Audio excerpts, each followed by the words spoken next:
I'm gonna wreck it! Fix it, Leon! I can fix it! Ah! Closing time, last game, everyone out.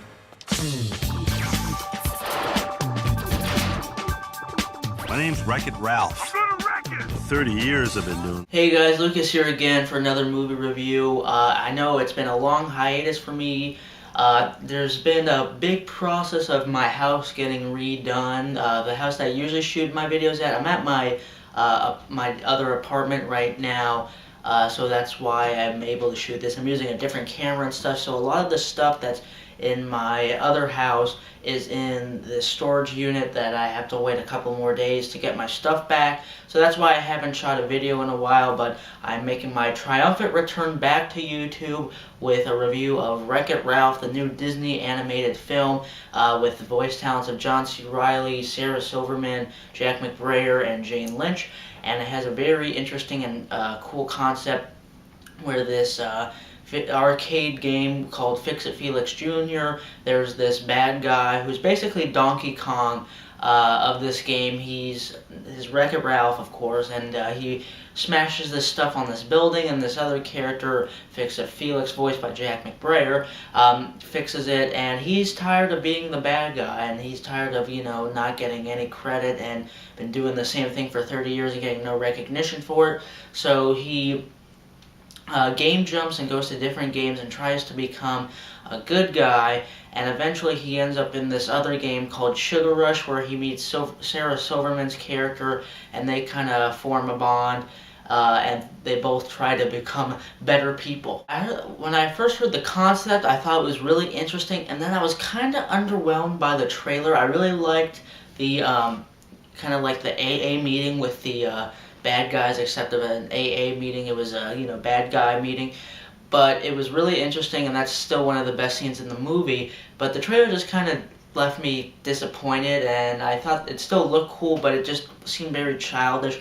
But I'm happy to say that this movie, while I can't say it was a great movie, I think it was really solid. The concept, like I said, is very original. I really liked it. The first 20 minutes of this movie, I was just kind of smiling because it was just nice to see something that was really, truly original, and it's a really good-looking film. It's really colorful, so I just really like the whole idea in this concept. I like how they integrated, not just arcade games, but like first-person shooter games where Jane Lynch's character comes in. Voice acting, though, all around really made this movie for me, because there's a lot of times where you watch an animated film and you're like, okay, I hear this, I'm watching this, and the animation's good, but I cannot focus on the character because all I hear is this guy's voice, and that never happened in here. John C. Reilly, who does Wreck-It Ralph, he's perfect. You don't think it's John C. Reilly, you just think it's Wreck-It Ralph. Same goes for Jack McBrayer and Sarah Silverman's character, and even Jane Lynch. So the voice acting, I think, was all top-notch. I thought it was really, really well done. Really got you into the world. Wasn't distracting at all. For an animated film, it was actually really funny. I would say that not only are there a lot of references to old-school games like, Street Fighter and Sonic the Hedgehog and a bunch of other things, but there's a lot of just adult jokes in here that are really funny. There's a lot of kids humor in here too, and some of it's a little bit childish, kind of like I got from the trailer, but I was surprised because I thought this was just going to be a straight up kids humor movie, and there was a lot of stuff that was actually laugh out loud funny and really clever for adults, so I was really surprised by that, and I thought the writing here was actually top notch for an animated film. Also, this movie, I have to say, it's a lot smarter than I thought it was going to be, but it was also a lot riskier than I thought it was going to be. They take some real dramatic risk here. They go into places I didn't think it was going to go. There was a lot more clever situations, just a lot more interesting plot threads, and the way they weave them together, I thought, was really impressive. But there's a lot of straight dramatic things in here, and a lot of tough dramatic choices that they made. And I always give a film an extra grade for that, just because I think that takes a lot of guts to do in a kids movie. It definitely worked. It was definitely added some emotional surprises and some emotional investment. And I think this movie could have been an animated classic if it just did a couple of things better. One, Sarah Silverman's character, she's annoying at first, and I didn't really like her until like 20 minutes because you find out why she's like this and stuff. So I was enjoying her, and then like the last 25 minutes or 30 minutes of the movie, I thought the movie kind of went from focusing on Ralph's character and his story to this character's story, and in the beginning it seemed like they were weaving them together well, and then I think it kind of just turned into the Sarah Silverman show. I didn't like that. I thought it kind of deviated from the main thing. Luckily they kind of brought that back together at the end, but yeah, I thought it got a little unfocused near the end. The funny thing too is Sarah Silverman's character, she's she's a little bit annoying like I said, but she's still kind of this nice, sweet, innocent little girl. So I was kind of just thinking to myself, what would this girl be like with Sarah Silverman's real personality in real life? And then this is what I came up with. I am on the, I take birth control pills because I do a lot of fucking. And, thank you. No, I take it to regulate my menstrual cycle and because I do a lot of fucking, but it's so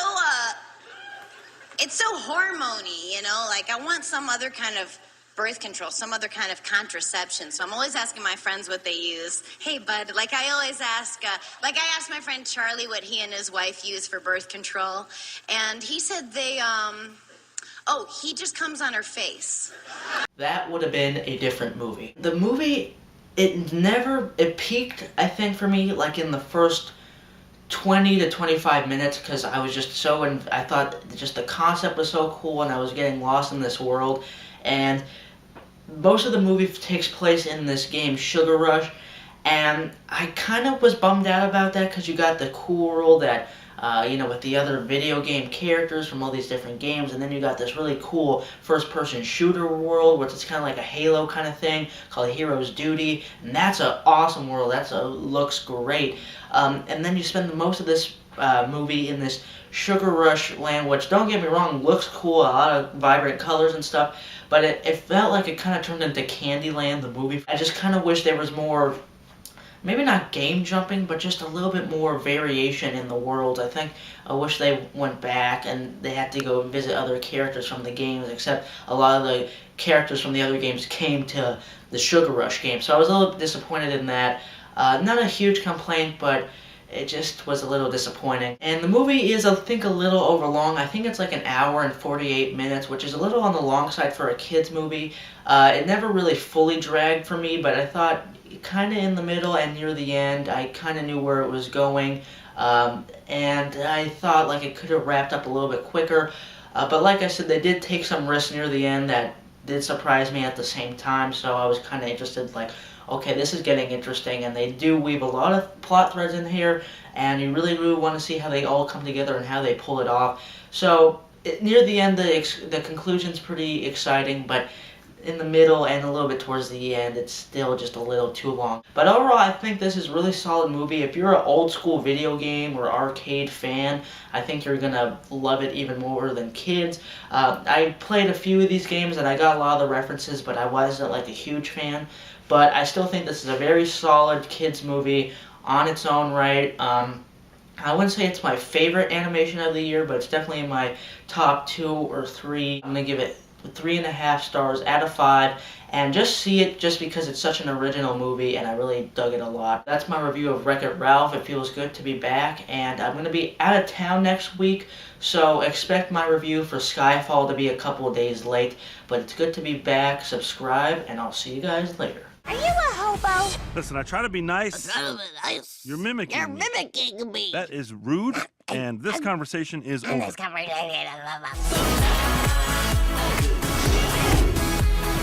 I get a good feeling.